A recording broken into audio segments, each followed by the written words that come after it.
Assalamualaikum warahmatullahi wabarakatuh. Kita jumpa lagi di mata kuliah ekonometrika. Hari ini kita bahas heteroskedastisitas. Masih bersama saya Yerohmara dari Universitas Pendidikan Indonesia.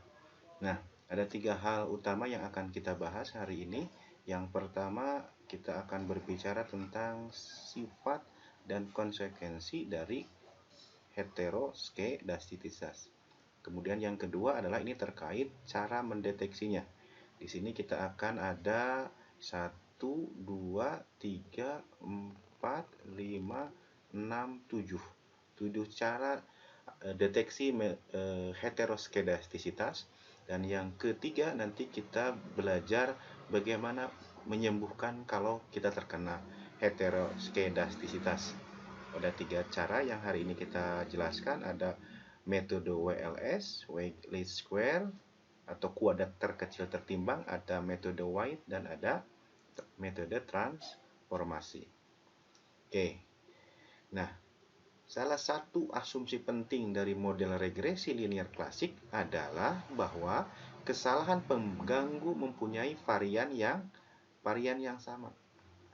Harus mempunyai varian yang sama. Nah, kalau varian yang sama, artinya var error I sama dengan expected error kuadrat I sama dengan ini, dan tidak ada I-nya, berarti dia homoskedastisitas. Ini seperti, misalkan ini variabel, ini mohon maaf ini salah, ini X-nya adalah pendapatan, misalkan Y-nya adalah tabungan, misalkan ini pendapatan.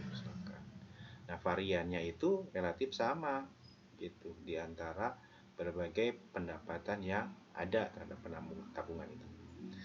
Nah, berbeda dengan gambar 1, nah gambar 2 ini menunjukkan bahwa variannya tidak sama gitu. Jadi gambar 2 ini menunjukkan bahwa varian bersyarat dari YI itu meningkat seiring dengan meningkatnya variabel X gitu. Nah, lihat ini. Ini awalnya kan ini.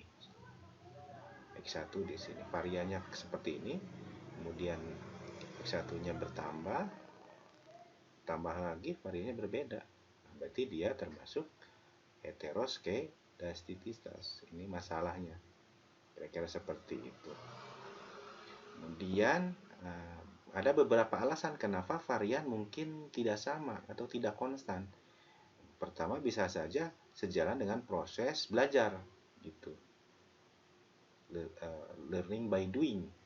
Biasanya kan kesalahan perilaku manusia mengecil seiring berjalannya waktu kan, dengan pengalaman kita menjadi lebih hati-hati dan seterusnya, sehingga variannya itu bisa saja mengecil. Kira-kira seperti itu. Yang kedua, misalkan dengan income meningkat, maka orang akan lebih mempunyai kebebasan dan akan lebih banyak pilihan dengan menggunakan income-nya tersebut, sehingga wajar kalau kemudian si varian itu meningkat sejalan dengan peningkatan pendapatan. Kemudian yang ketiga ada perbaikan teknik pengumpulan data. Nah, kalau ada perbaikan teknik dalam pengumpulan data, bisa saja kemudian menurunkan variannya. Yang keempat, karena kesalahan spesifikasi model. Hal ini bisa disebabkan karena kesalahan spesifikasi model karena menghilangkan variabel yang penting. Misalkan kemarin di bab multikolinearitas, salah satu penyembuhannya kan menghilangkan satu variabel bebas. Nah, tapi masalahnya ketika salah menghilangkan variabel yang penting, malah muncul kesalahan spesifikasi gitu. Oke, dan seterusnya.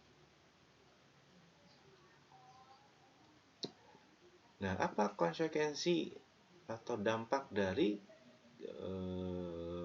kita terkena heteroskedastisitas? Nah, di sini bilang bahwa maka estimatornya tidak lagi mempunyai varian yang minimum jika masih tetap menggunakan metode LS. Nah, oleh karena itu estimator koefisien regresi yang kita dapatkan mempunyai karakteristik Oke, masih bersifat linier, masih. Kemudian masih tidak bias, masih. Tetapi jika terdapat heteroskedastis, maka metode kuadrat terkecil atau OLS tidak mempunyai varian yang minimum lagi.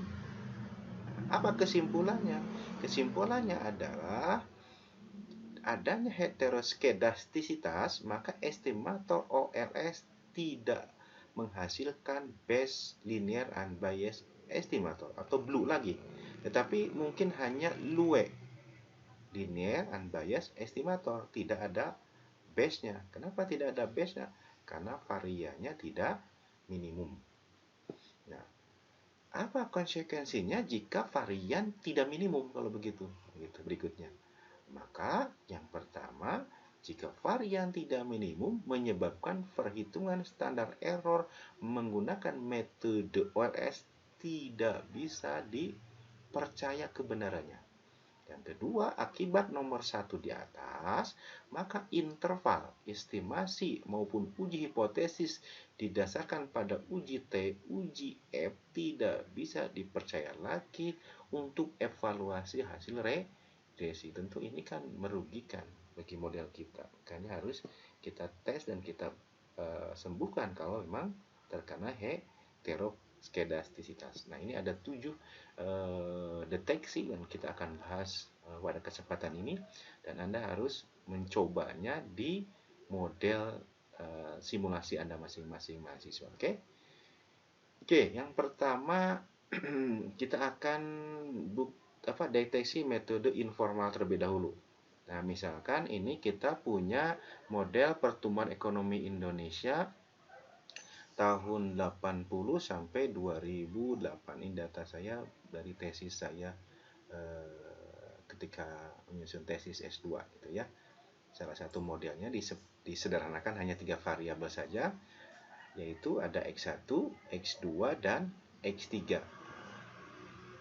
Ada Y-nya adalah pertumbuhan ekonomi, ini diproduksi dari ln atau logaritma natural dari PDB real tahun dasarnya 2000. Kemudian ada X1, X1 adalah investasi asing langsung atau foreign direct investment. Ini dibuat loan dari data realisasi investasi asing langsung Indonesia. Jadi boleh loan FDI. Ini untuk X1. Untuk X2 adalah jumlah tenaga kerja. Juga dibuat loan. Dan X3 adalah penanaman modal dalam negeri, dibuat loan juga dari realisasi PMDN. Nah, ini datanya dari tahun 80 sampai dengan 2008. Sumber aslinya dari BPS dan Bank Indonesia diolah. Ini X1, ini Y, ini X1, X2, X3. Nanti teman-teman masukkan ke eViews. Kita menggunakan softwarenya eViews gitu ya. Oke. Kita lanjut. Nah, metode informal itu menggunakan grafik. Ini sih mudah dan cepat, cuman ini perlu hati-hati karena bisa saja subjektif gitu ya. Oke, mudah karena menampilkan grafik sebar atau scatter plot dari variabel residual kuadrat gitu dan variabel independen. Jadi yang kita tampilkan ada residual kuadrat dari variabel tersebut, kemudian satu variabel independen, x-nya. Maka diketahui kena atau tidak heteroskedastis. Ketentuannya adalah yang pertama, jika nanti residual mempunyai varian yang sama, homoskedastis, maka kita tidak mempunyai pola pasti. Jadi nanti terlihat dari scatter plotnya itu tidak punya pola gitu, tidak punya pola yang pasti. Yang kedua, sebaliknya jika residual nanti mempunyai sifat heteroskedastis jika residual ini menunjukkan pola gitu ya. Oke, pola itu misalkan dia membentuk bentuk si residual kuadrat itu diagonal negatif, misalkan kayak gini nih. Oh, berarti dia kan negatif ke sini kan, residualnya itu. Nah, ini pola. Ada ya residual kuadratnya itu positif, itu yang bentuknya itu. diagonal positif. Berarti dia dikatakan hetero kalau gitu. Nah kalau ngacak itu di mana saja, nggak jelas. Nah berarti nggak jelas, kadang di sini, kadang ada satu di sini, dua. Nah itu nggak jelas, berarti dia homoskedastis. Nah kita coba langkah-langkah informal ini untuk model yang tadi di atas, model pertumbuhan ekonomi yang tadi, yang X1, X2, X3. Nah misalkan variabel independen yang kita coba hanya X1 saja, gitu ya, X1 terhadap residual kuadrat, gitu, residual kuadrat, gitu. Sedangkan untuk X2 dan X3 silakan Anda pelajari sendiri. Jadi kalau modelnya ada tiga variabel bebas, ada X1, ada X2, ada X3, berarti kita mempunyai tiga kurve grafik ini, scatter plot ini, gitu. Tergantung dari X yang ada berapa. Oke? Oke. Nah, metode grafik berdasarkan scatter plot di atas, maka ini adalah yang kita bandingkan adalah X1 dengan residual kuadrat, gitu. Nah, terlihat bahwa polanya itu tidak berpola atau acak, gitu. Oke, karena tidak berpola atau acak, maka patut diduga bahwa itu tidak ada masalah heteroskedastisitas, atau boleh katakan homoskedastisitas. Jadi ini bagus, gitu, karena tidak berpola. Jadi tidak ada hetero atau disebut juga homoskedastisitas. Nah, meskipun relatif mudah, namun penggunaan grafik harus dilakukan dengan sangat hati-hati karena tampilan grafik sangat dipengaruhi banyak sedikitnya observasi, gitu. Nah, tutorial operasi pakai Fuse bisa Anda lihat di lampiran. Tapi coba kita buka Fuse-nya saja biar teman-teman bisa mencobanya secara langsung nanti di rumah, bagaimana kita menggunakan Fuse-nya. Oke. Nah ini tampilan Fuse-nya, kita sudah seolah-olah sudah memasukkan variabel X1, X2, X3, dan Y dengan observasinya, range-nya itu sampelnya dari 1980 sampai 2008. Jadi ada 29 observasi. Oke. Langkah-langkahnya mudah saja. Kita lakukan proses regresi, teman-teman. Oke, kita regresi, berarti kita klik quick. Oke, estimate equation. Kemudian kita masukkan persamaannya, jadi Y spasi C spasi X1 spasi X2 spasi X3. Oke. Kemudian kita klik OK saja. Oke. Maka ini berarti persamaan regresinya. Kemudian kita membuat variabel untuk scatter plotnya, yaitu residual kuadrat, gitu.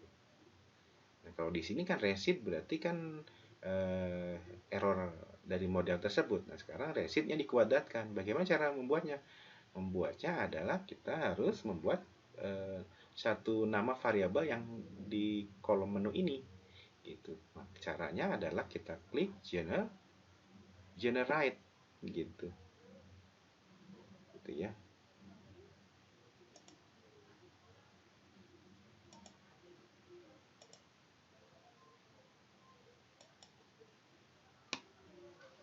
Oke, kita klik generate di sebelah sini, sebelah model ini.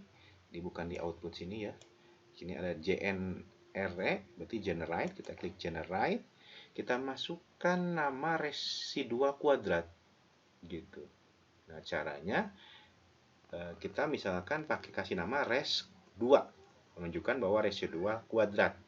Kemudian ketik sama dengan, nah kemudian kita ketik resid akar, karena dikuadratkan akarnya bentuk ini, yang shift kemudian pilih di angka berapa itu, angka 6 nanti tanda pangkat, kemudian kita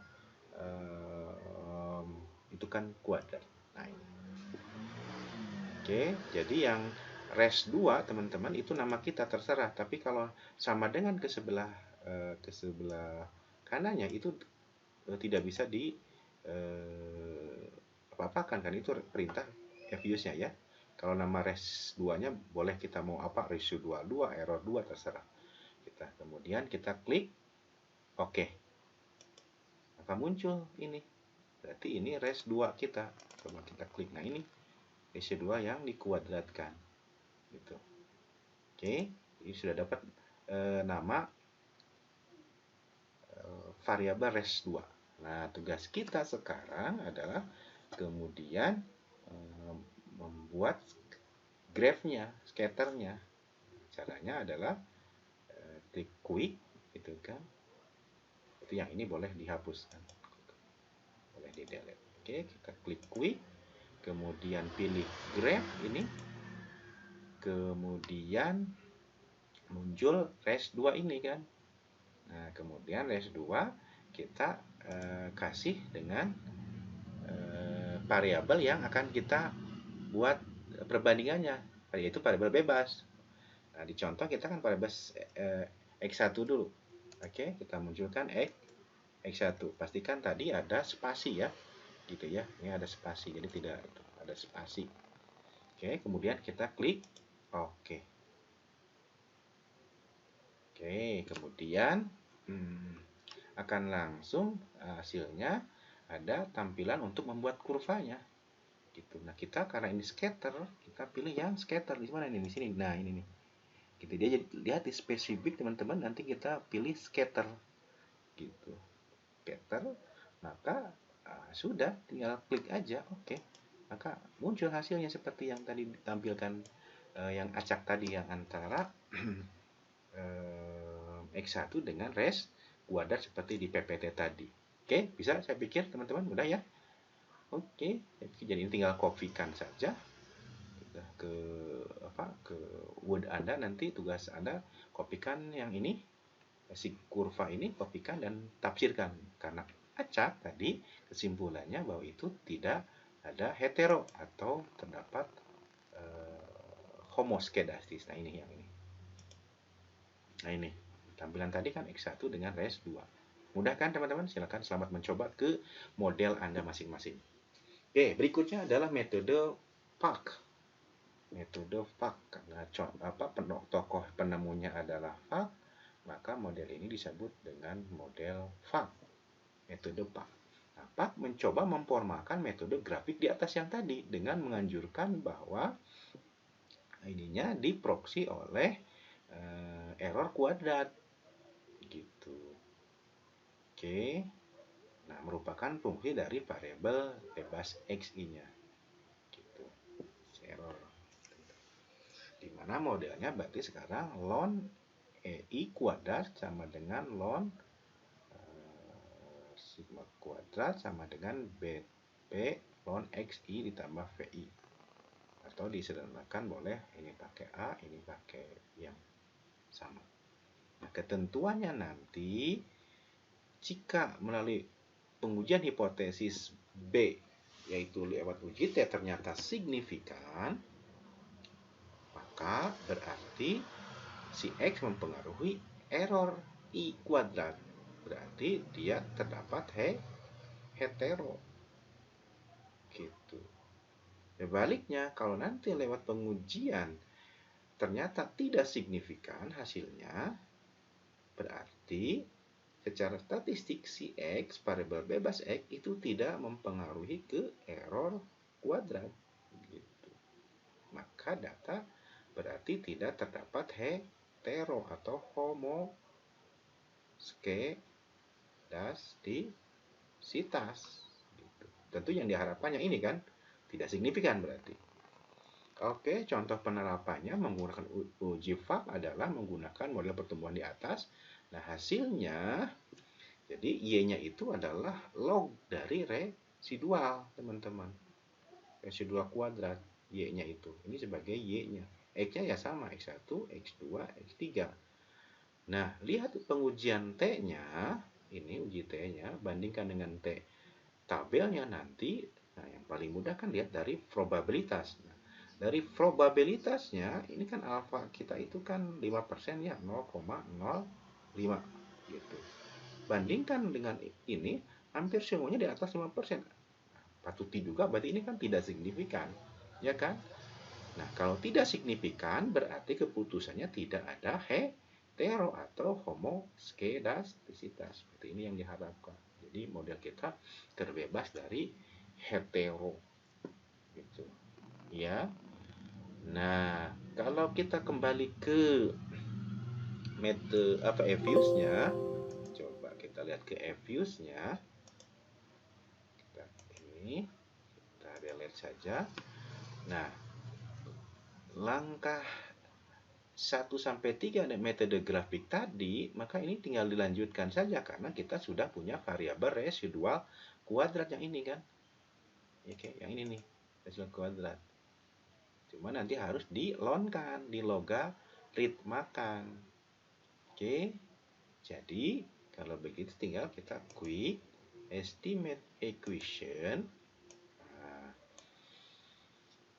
Kita kemudian isikan karena ini harus dikuadratkan berarti harus dilonkan berarti kita pakai kata log itu log dalam kurung variabel yang res tadi res 2 itu res 2 gitu. Jadi y-nya itu res 2 kurang r res 2.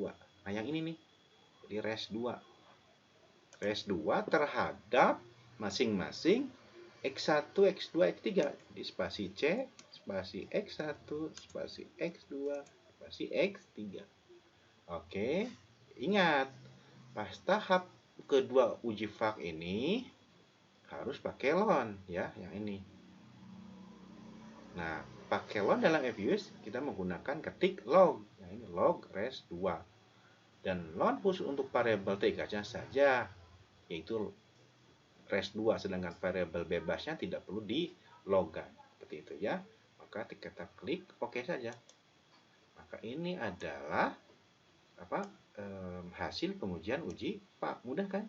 Dan yang kita lihat uji T-nya ini, T hitungnya bandingkan dengan T tabel dengan N-nya 29, variabel bebasnya 3. Silakan cari T tabelnya, bandingkan, dan secara mudah tadi saya katakan lihat aja di probnya.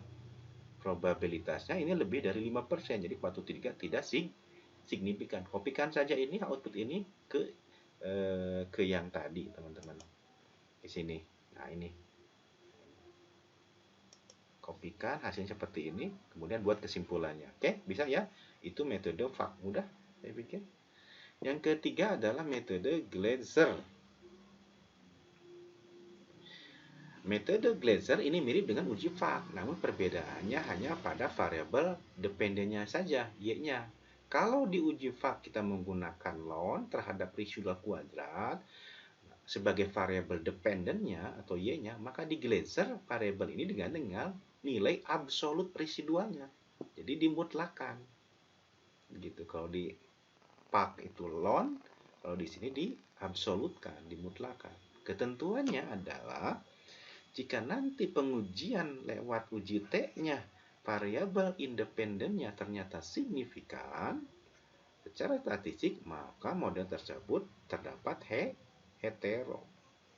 Sebaliknya, kalau menggunakan uji T nanti hasilnya ternyata tidak signifikan, berarti tidak terjadi hetero atau terdapat homo. Tentu berharap berarti yang terjadi ini. Gitu ya. Oke, kita coba lihat. Nah, ini contoh hasil akhirnya bahwa masih menggunakan model pertumbuhan ekonomi dengan menggunakan sekarang Glaser, hasil itunya lihat di sini res absolut. Berarti si Y-nya, ini si Y-nya teman-teman, itu sudah menggunakan absolut, ABS, absolut. Gitu ya. Nanti tutorialnya lihat di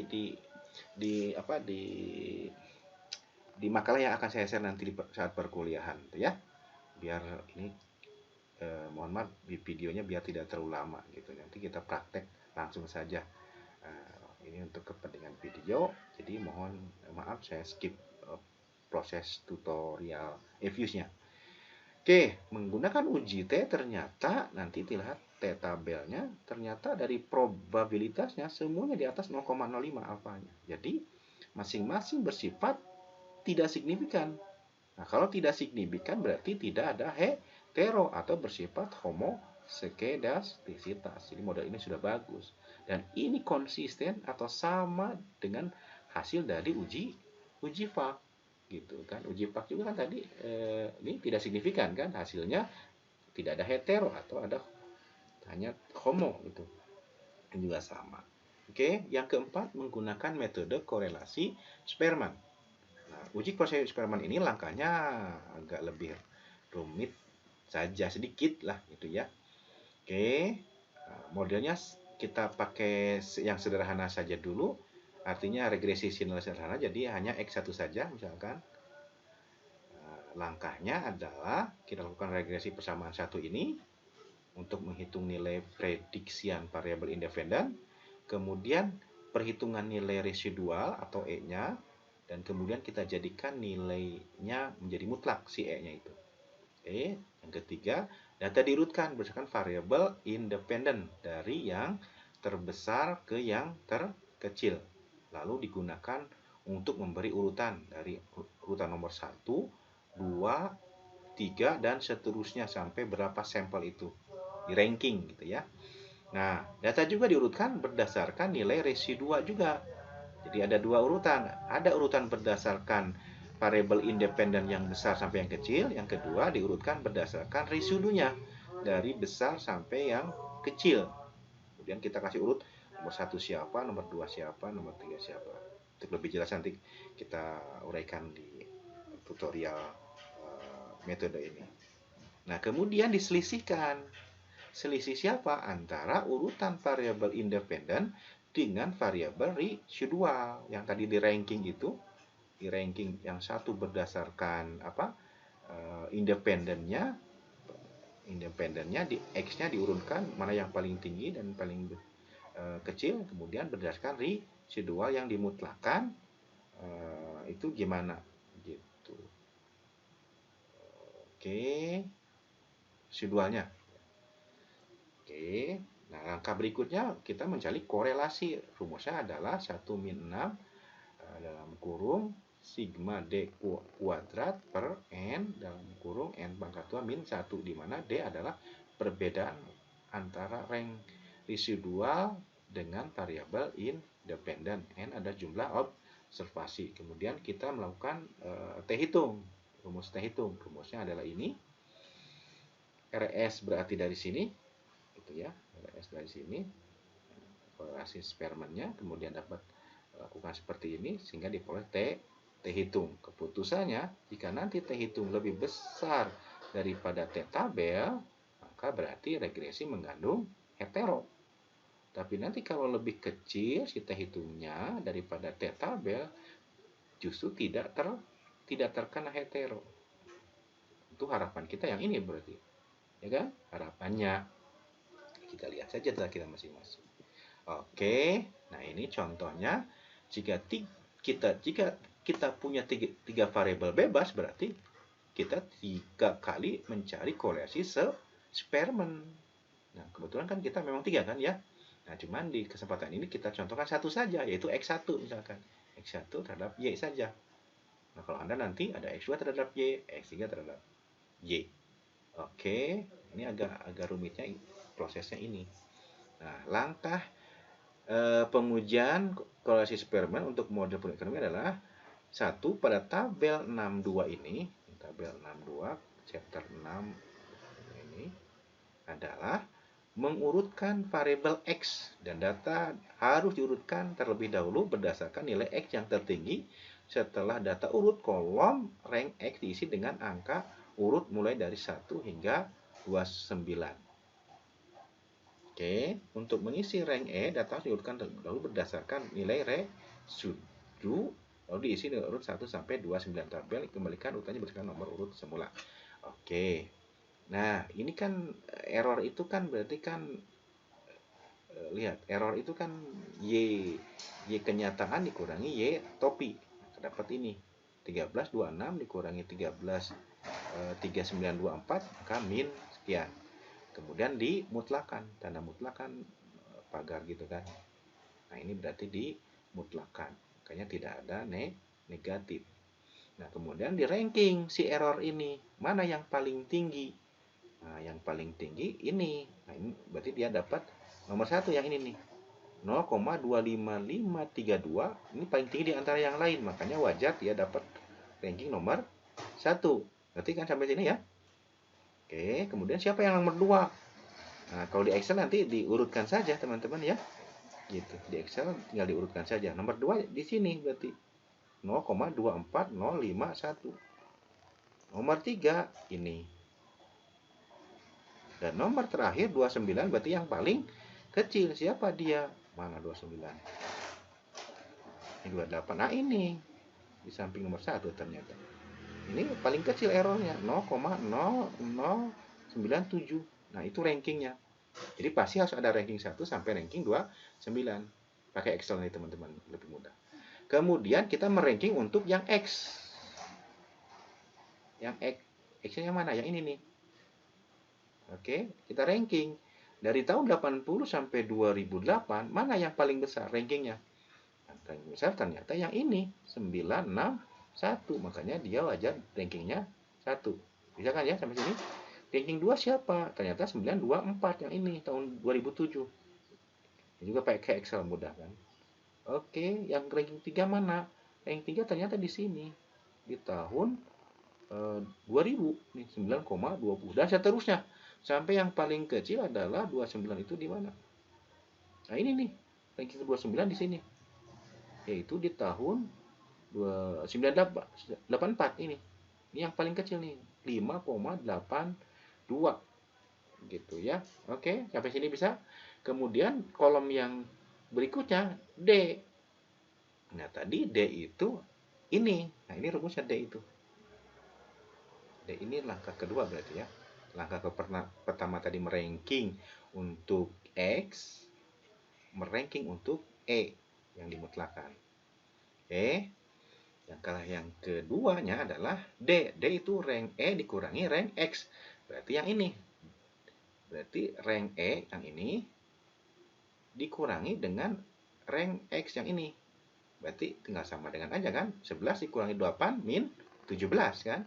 19 dikurangi 27 min 8. 12 dikurangi 26 min 14 dan seterusnya. Oke? Pasti kalau dijumlahkan harusnya 0. Gitu. Nah, langkah yang berikutnya adalah D dikuadratkan. Hasil D ini dikuadratkan. 17 pangkat 2 ya 289.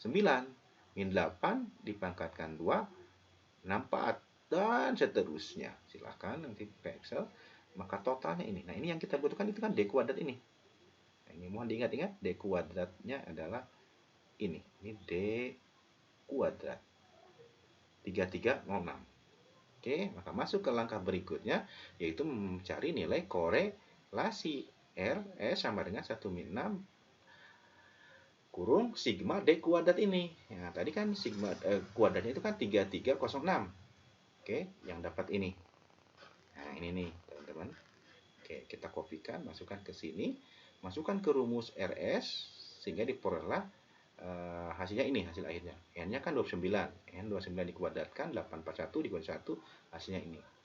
Kemudian kita cari T hitung. T hitung adalah RS akar dari N-2 per akar dari 1 min RS buat.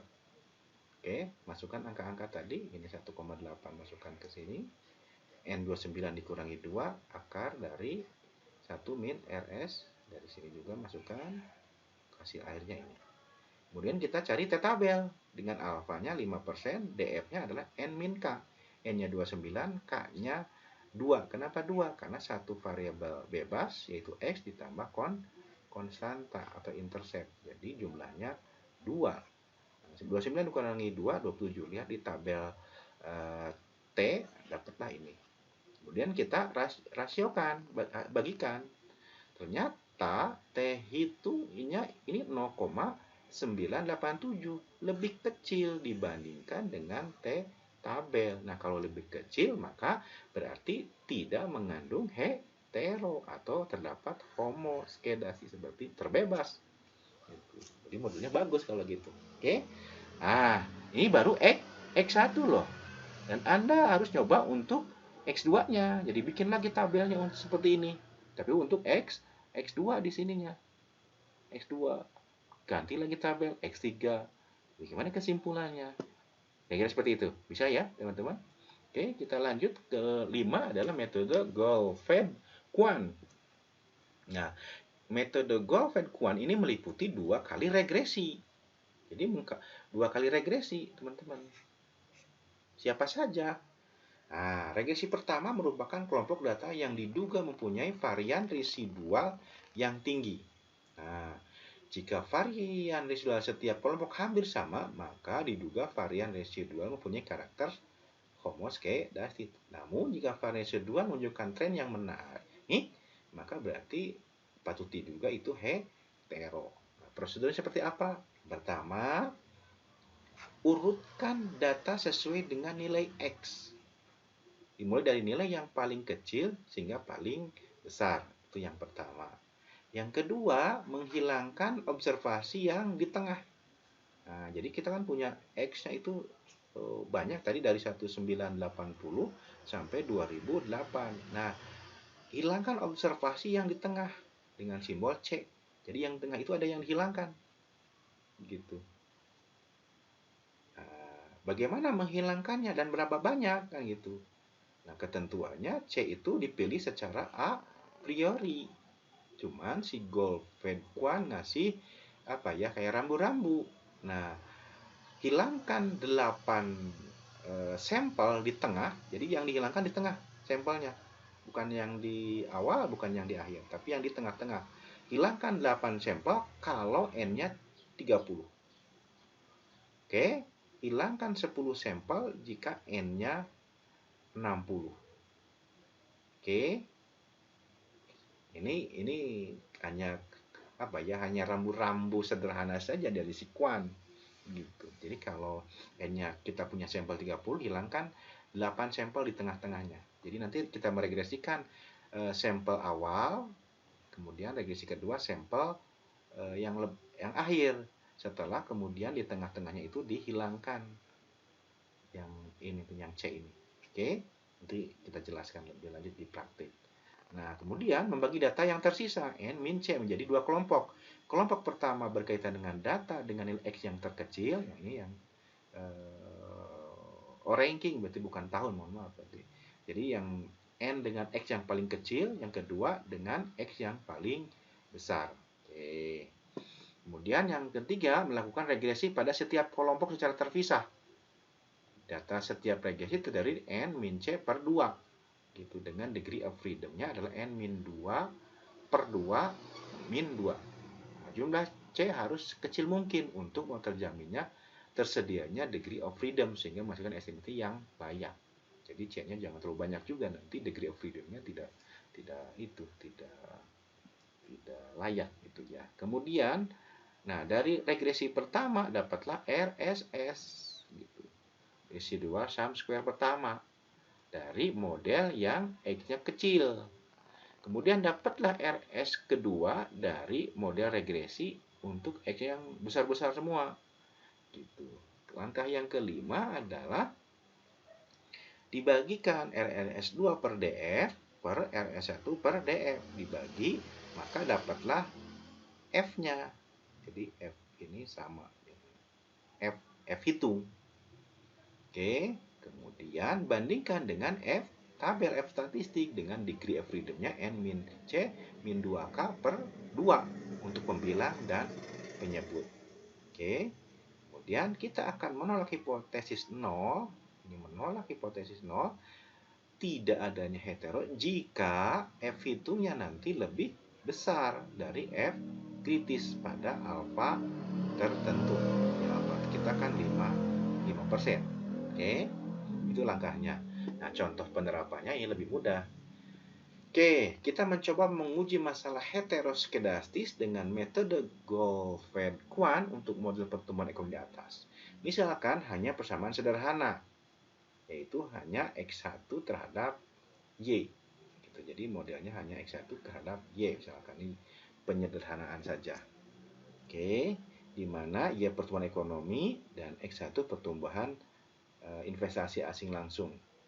Oke, N-nya 29, kita perlakukan C-nya 5. Berarti ada yang dihilangkan 5 yang di tengah-tengah itu. Berarti regresi 1 berarti sampel 1 sampai sampel ke 12. Sampel ke 13, ke 14, ke 15, ke 16, ke 17 itu dihilangkan. Karena ini adalah C-nya 3. Jadi C-nya 5. Jadi sampel ke-13, yang kedua sampel ke-14, yang ketiga sampel ke-15, yang keempat sampel ke-16 dan yang kelima ke-17 itu dihilangkan. Nah, regresi yang kedua mulai dari sampel ke-18 sampai 29. Jadi 2 kali regresi, teman-teman. Sampel regresi 1, sampel 1 sampai 12 saja. Regresi 2, sampel 18 sampai 29. Nah, yang dihilangkan C-nya 5. Oke. Maka langkah-langkahnya adalah nanti lihat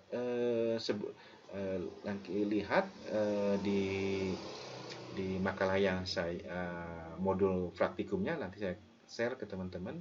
Nah, ini mohon maaf ini langsung jadi saja. Jadi untuk tutorialnya nanti lihat di makalah tutorialnya. Oke, mudah kok. Itu sudah jelas, klik apanya dan seterusnya mudah. Oke. Nah, jadi langkah yang pertama adalah meregresikan tahun 80 sampai 91 atau data sampel ke 1 sampai sampel ke 12. Gitu. Jadi lihat sampelnya adalah 12. Gitu. Regresikan hasilnya adalah seperti ini. Nah, yang kita butuhkan adalah SSR-nya, sum square resin, yaitu 0,089958. Dari mana ini? Dari sini nih. Nah, ini nih. Sum square resin. Nah, ini nih. Yang dibutuhkan ini sebenarnya. Nah, ini. Samakan. Oke. Nah, ini. Kemudian derajat kebebasannya DF-nya adalah N min C min 2 K per 2. N-nya 29, C-nya dihilangkan 5, ininya 2 kali K, K-nya kan 2. Kenapa K-nya 2? Karena K-nya adalah variabel bebas ditambah konstanta. Variabel bebasnya kan 1, ditambah konstanta 1, makanya wajar itunya 2. Hasilnya adalah 12. Kalau mau mudah sih, DF itu sama dengan N min N model 1, tapi ya N model 1 dikurangi K. N model 1 itu kan 12, yang ini nih, ya kan? Kalau N total 29. Nah, kalau N untuk model 1 12. 12 dikurangi K. K-nya adalah variabel bebas tambah konstanta 2. Hasilnya sama dengan 10. Sama dengan yang ini. Gitu. Jadi kalau mau formal pakai ini, tapi kalau mau sederhana ya pakai ini. Tapi ingat, N-nya bukan 29. Kenapa? Karena ini model regresinya dari tahun 80 sampai 91 saja. Atau dari sampel 1 sampai 12 saja. Makanya N-nya adalah 12, bukan total. Oke, yang kedua adalah meregresikan kelompok kedua, yaitu tahun 97 sampai 2008. Atau tadi sampel ke-18 sampai ke 29. Hasil sampelnya kebetulan sama, N-nya 12. Nah, yang dibutuhkan adalah SSR kedua, sum square resin yang kedua. Dari mana? Sama dari sini. Gitu. Ambil dari sini, kopikan, maka dapat ini. Nah, ini hasilnya. DF-nya sama 10 kebetulan. Jadi DF itu sama dengan N yang kedua dikurangi K. N yang kedua tetap 12 kebetulan ya. Sebenarnya yang kedua bisa saja 13 juga terserah. Berarti dia mulai dari 96 kalau gitu. Ya. Min K, K-nya 2, makanya sama dengan 10. Sama jawabannya. Oke. Nah, ini yang hasil akhirnya. Nah, yang dibutuhkan kan F hitung berikutnya. F hitung adalah RSS2. Jadi yang di pembilang itu yang RS2 dulu. Penyebutnya RS1, oke? Dibagi DF masing-masing. Nah, RS2 adalah 0,273257 dibagi 10 DF. Ini yang RS1-nya 0,089958 dibagi DF 10. Oke, sama dengan ini. Dapatlah F hitung. Tugas berikutnya kita mencari F tabel dengan alfa 5%, DF-nya 10 gitu untuk pembilang dan DF 10 untuk penyebut gitu. Ditemukanlah ininya 2,98. Nah, kesimpulannya karena F hitung yang 3,038 itu lebih besar daripada F tabel yang 2,98, maka nolnya kita terima. Kalau diterima berarti data terbebas dari hetero karena menerima homo. Berarti datanya homoskedastis atau terbebas dari hetero. Bagus berarti kan. Oke, berarti Anda bisa melakukan ini untuk variabel yang lainnya gitu ya. Silakan. Untuk X2, X3 gitu masing-masing cari F hitungnya. Oke? Jadi nanti ada F hitung untuk model X1, nanti F hitung untuk X2 dan F hitung untuk X3. Oke? Ini baru X1. Nah, yang keenam adalah metode BPG, Bruce Pagan Godfrey. Gimana bacanya ya? Gitulah. Nah, kalau BPG modelnya tidak memerlukan penghilangan seperti ada C yang tadi yang 5 dihilangkan yang di metode Goldfeld-Quandt ini gitu ya. Dan pengurutan juga tidak perlu gitu. Nah, model sederhananya seperti ini. Sederhana karena X-nya hanya 1 ya. X1 untuk hija saja. Catatan untuk model BPG ini sebenarnya bisa langsung regresi linear berganda. Jadi silakan teman-teman nanti mencoba sendiri langsung modelnya bisa berbarengan ini mah ya. Jadi Y1 I sama dengan beta 0 ditambah beta 1 untuk X1 ditambah beta 2 X2 ditambah beta 3 X3 ditambah error. Nah, model kita kan Anda sudah punya 3 variabel. Nah, jadi langsung bisa sekaligus. Nah, kesempatan ini di video ini saya hanya mensimulasikan X1 saja misalkan. Tapi teman-teman bisa langsung tiga-tiganya. Gitu ya. Kalau metode Goldfeld-Quandt ini masing-masing harus ada X1, ada X2, X3. Kalau ini sekaligus bisa dapat. Oke? Langkahnya adalah yang pertama, estimasi persamaan satu ini. Kalau Anda nanti kalau yang tugas ekonometrika hetero berarti Anda yang satunya ini buktikan. Oke, bisa langsung dapatlah residualnya.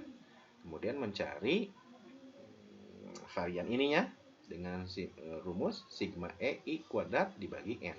Cari ini.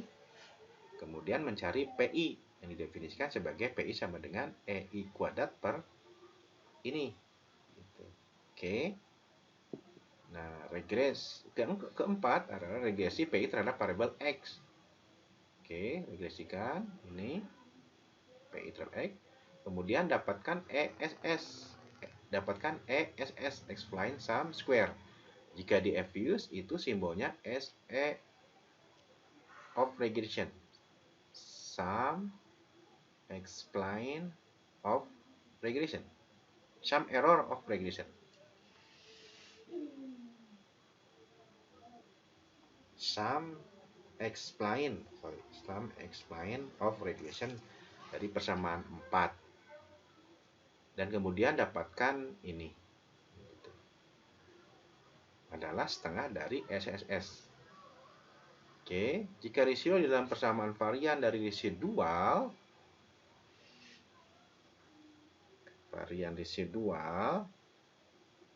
ini fungsi dari alfa 0 ditambah alfa 1 X1I itu kemudian terdistribusi normal, maka setengah SS akan mengikuti distribusi chi square.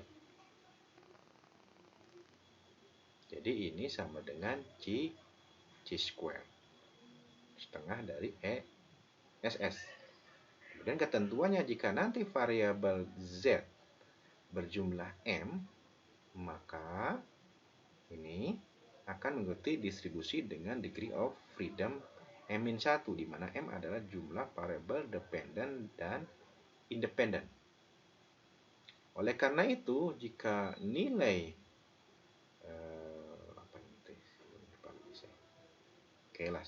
ini hitungnya lebih besar daripada nilai kritis chi-square, maka ada hetero.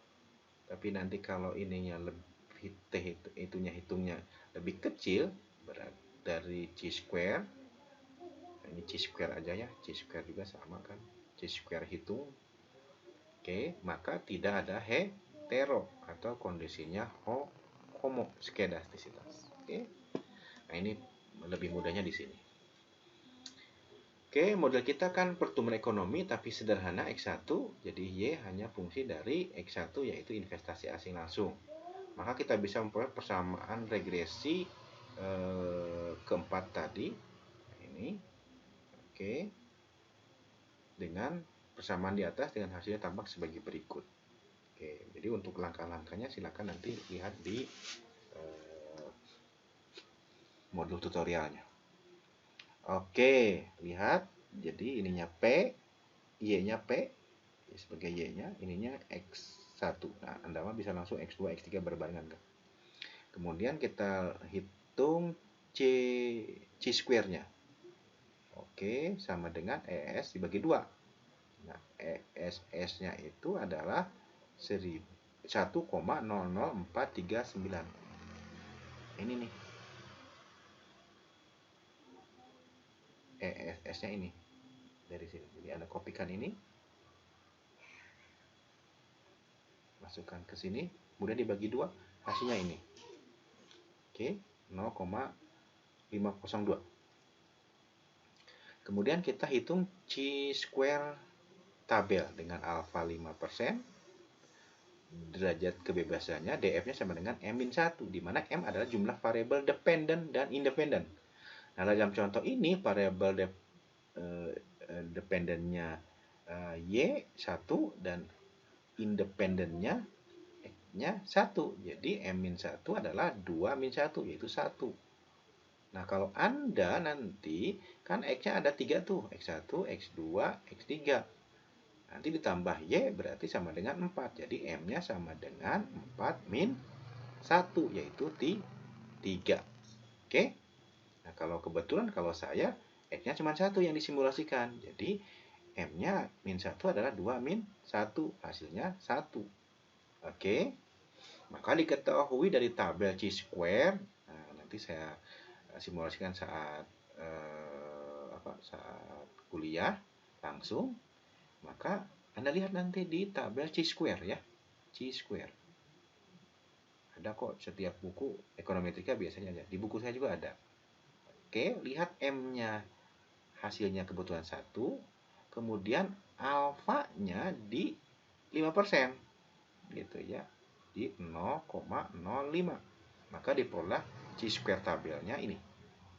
Karena chi-square hitung yang 0,502 itu lebih kecil daripada chi-square tabel yang 3,84146, maka H0 data bersifat homo itu diterima. Maka kesimpulannya berarti data bersifat homoskedastisitas atau terbebas dari hetero. Bisa ya?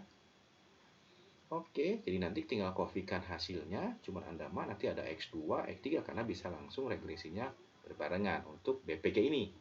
Kemudian cari sum estimate of regressionnya ini, kemudian dibagi 2. Hasilnya ini, berarti ini chi-square hitungnya. Kemudian chi-square tabelnya Anda lihat di M-nya 3. Kenapa 3? Karena M-nya sekarang 4. Dari sini 4. Hasilnya silakan cari di chi-square tabel. Nah, yang terakhir adalah metode White. metode White. Metode White tidak memerlukan asumsi tentang adanya normalitas pada residual. Ini berbeda dengan metode Bresch-Pagan yang memerlukan asumsi tersebut. Untuk menjelaskan metode White ini, kita misalkan metodenya seperti ini. Y fungsi dari X1 dan X2 saja misalkan contoh. Maka langkahnya adalah estimasi persamaan satu ini, diestimasi regresi, dapatlah residualnya, errornya. Langkah yang kedua, lakukan regresi pada persamaan berikut yang disebut dengan auxiliary. Oke, regresi auxiliary tanpa perkalian antar variabel independen akan disebut dengan no cross term. Nanti lihat di FU juga ada no cross term. Ada juga cross term. Kalau cross term berarti ada perkalian antar variabel bebasnya. Lihat, error I kuadrat sama dengan alfa 0 ditambah alfa 1 X1i ditambah alfa 2 X2 ditambah alfa 1 kuadrat ditambah alfa 2 dikuadratkan. Tetapi yang perkalian mah di akhirnya ada plus ini. Ada plus X1 dikali X2. Itu saja membedakannya. Jadi yang satu no cross term, yang kedua pakai cross term. Oke, di mana EI merupakan residual kuadrat yang kita peroleh dari persamaan satu tadi. Jika kita mempunyai lebih dari dua variabel independen, maka variabel independen dalam persamaan 2 dan maupun 3 akan lebih banyak lagi. Dari persamaan 2 dan 3 kita dapatkan nilai koefisien determinasinya atau R square-nya. Kita cari R square. Oke. Nah, hipotesis 0 yang akan diuji adalah tidak ada hetero atau terdapat homo skedastisitas. Nah, uji White ini disebutkan pada jumlah sampel degree of freedom sebanyak variabel independen tidak termasuk konstanta dalam regresi auxiliary. Jadi DF-nya adalah jumlah variabel independen tidak termasuk konstanta. Nah, kemudian kita hitung nilai C square-nya dengan rumus ini. C square itu adalah N kali R square. Nah, inilah adalah N kali R square. Ya, betul. Determinan kan. Maka inilah C square-nya. Oke? Nanti dengan ketentuannya, jika nanti nilai C square-nya dalam hal ini N kali R square-nya lebih besar daripada nilai C square kritis tabelnya dengan derajat ketentuan, derajat kepercayaan tertentu, maka berarti itu ada hetero. Kalau lebih besar, ingat. Sebaliknya, jika nanti C square-nya lebih kecil, maka berarti tidak ada hetero atau homoskedastisitas. Oke. Nah, penerapannya ini model pertumbuhan ekonomi, misalkan hanya X1 dan X2 tadi, kemudian hasilnya sebagai berikut. Nah, ini adalah yang cross term. Berarti tidak ada perkalian antara variabel bebas. Kemudian kita lihat C square hitung. Ingat tadi di rumus C square hitung adalah N dikali R square. Jadi N adalah jumlah sampel, R square adalah determinan. Itu. Jadi OBS, kalau OBS ini berarti observasi, berarti kalau di sini berarti N. Observasi itu N. Bintang kali. Jadi kalau bintang kali R square berarti kali R square. Ya sama dengan ini. Inilah C square. Hasilnya ini 10,22. Oke. Nah, kalau tidak percaya teman-teman, ini lihat ada R square ini nih. Ini R square-nya 0, sekian dikalikan sampel N-nya 29, harusnya hasilnya ini. Oke. Tapi yang kita perhatikan lebih lanjut, yang ininya justru probabilitas C square-nya ini nih. Berapa ini? Hasilnya adalah ini nih. 0,3326. Oke, 0,3326 itu lebih besar dari alfa kesalahan yang ditolerir 5%. Berarti tidak signifikan kalau gitu kan. Nah, kalau tidak signifikan justru terbebas dari masalah hetero atau terdapat homoskedastisitas. Jadi bagus modelnya. Ngerti teman-teman? Oke, jadi yang diperhatikan adalah baris yang kedua ini nih, OBS bintang R square. Nah, ini adalah C square. Kemudian lihat prob C square-nya, yaitu yang ini. Nah, kalau lebih besar dari 5%, berarti homoskedastisitas. Oke, cara yang sama tapi sekarang no cross term. Berarti kita balik coba ke sini. Ada cross term, ada no cross term. Nah, ini nih. Nah, no cross term berarti tanpa perkalian. Kalau cross term berarti ada perkalian antar variabel bebas. Oke. Kita balik lagi ke sini. Nah, yang kedua no cross term berarti ini yang tanpa perkalian antar variabel bebas. Sama lihatnya adalah yang ini. Lihatnya adalah yang C square gitu ya. C square. Oke, sama dengan N dikali R kuadrat. N adalah OBS-nya, kalinya bintang, dan R square-nya ini. Maka hasilnya ini. Ini diperoleh dari sini. N dikali R square ini. Untuk dapat output Fuse-nya, silahkan teman-teman tutorialnya ada di handout-nya ya. Sampai dapat output Fuse seperti ini. Dan fokus kita ke probe-nya, probability C square ini. Lihat ini. Ini 0,7127. Nah, karena ini lebih besar dari 5%, maka ini juga homoskedastis. Jadi, baik menggunakan cross term maupun no cross term, diperoleh modelnya terbebas dari masalah hetero atau kita terdapat homoskedastisitas. Oke, berikutnya cara penyembuhannya. Ketika model kita diketahui mengandung masalah heteroskedastisitas, maka harus disembuhkan karena walaupun estimator masih linear dan tidak bias, tetapi tidak lagi efisien karena tidak mempunyai varian yang minimum. Nah, untuk menghilangkan heteroskedastisitas, ada beberapa alternatif yang dapat dilakukan. Tapi juga alternatif ini tergantung pada ketersediaan informasi tentang varian dan residual. Yang pertama, jika varian dan residualnya diketahui, maka heteroskedastis dapat diasati dengan metode weighted least square (WLS) atau kuadrat terkecil tertimbang. Oke, jadi bukan OLS. Kan yang kita pakai kan biasanya OLS. Nah, untuk menyembuhkan yang terkena hetero, pakai WLS, tertimbang, weighted. Oke. Nah, berikutnya, kalau informasi variannya tidak diketahui, maka heteroskedastis dapat diatasi dengan metode weight gitu, dan atau metode transformasi. Nah, itu kira-kira. Jadi tergantung apakah varian residualnya diketahui. Kalau diketahui bisa pakai ini. Kalau tidak diketahui pakai ini. Oke. Nah, sekarang misalkan pakai WLS. Nah, metode ini caranya adalah membagi OLS yang biasa ada dengan standar deviasi variabel dependennya. Gitu. Sehingga kalau persamaan awalnya misalkan YI sama beta 0 ditambah beta 1 X1 ditambah EI, maka kemudian dibagi dengan standar error ini. Standar deviasi variabel dependent. Jadi masing-masing dibagi. Ini bagi deviasinya, ini dibagi deviasinya, dibagi deviasinya, dibagi deviasinya. Atau boleh disederhanakan seperti ini juga boleh. 1 per kan ini kan kalikan kan dia sendiri tetap kan. Oke?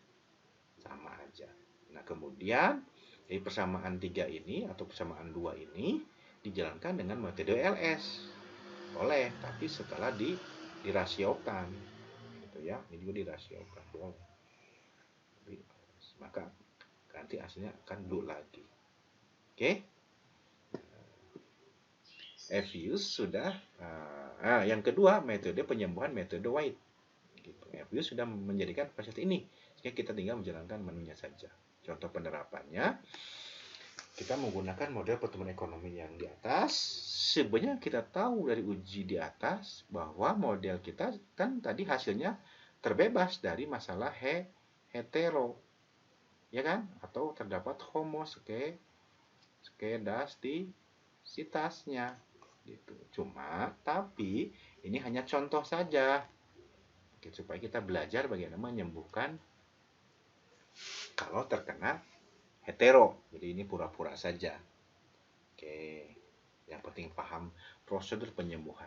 Oke, yang pertama buka file metode pertumbuhan ekonomi sehingga di layar terlihat mana Y, X1, X2, X3. Oke, kebayangkan. Kemudian klik quick estimate equation dan masukkan Y spasi C spasi X1 spasi X2 spasi X3. Oke, sampai sini terbayang? Jangan diklik OK terlebih dahulu, tapi klik option. Jadi kan bekerja kita di spesifik nih. Kemudian jangan diklik OK, tapi klik yang sebelahnya, optionnya. Kemudian kita pilih white. Nah, di Fuse 8, di Fuse 9, di Fuse 10, 11 kadang suka berbeda-beda tampilan, tapi prinsipnya sama, tinggal cari yang white pada koefisien kovarian matriksnya. Jadi lihat di kovarian matriksnya. Nah, Fuse 9 klik yang white-nya nanti di kovarian matriksnya. Oke. Oke, white, yang lainnya abaikan. Oke. Oke, kalau sudah seperti itu, tinggal klik OK yang tadi. Jadi setelah milih white di kovarian matriksnya nanti, Anda tinggal klik OK. Oke, maka hasilnya seperti ini. Nah, berarti model ini sudah disembuhkan menggunakan metode white. Tidak percaya, uji lagi model ini dengan metode white. Gitu. Oke, mudah. Jadi kalau seperti ini sekarang terbebas hetero. Nah, yang kedua metodenya transformasi. Metode transformasi sebenarnya seperti model persamaan dua yang di atas tadi, yang ini nih. Yang ini nih, persamaan ini. Jadi dibagi dengan standar deviasi. Tapi lebih coba-coba sebenarnya metode transformasi ini, coba-coba. Gitu. Jadi semua dibagi dengan standar deviasinya. Kemudian regresikan dengan OLS biasa. Atau membaginya dengan ini juga boleh. Gitu. Silakan. Terima kasih. Assalamualaikum warahmatullahi wabarakatuh.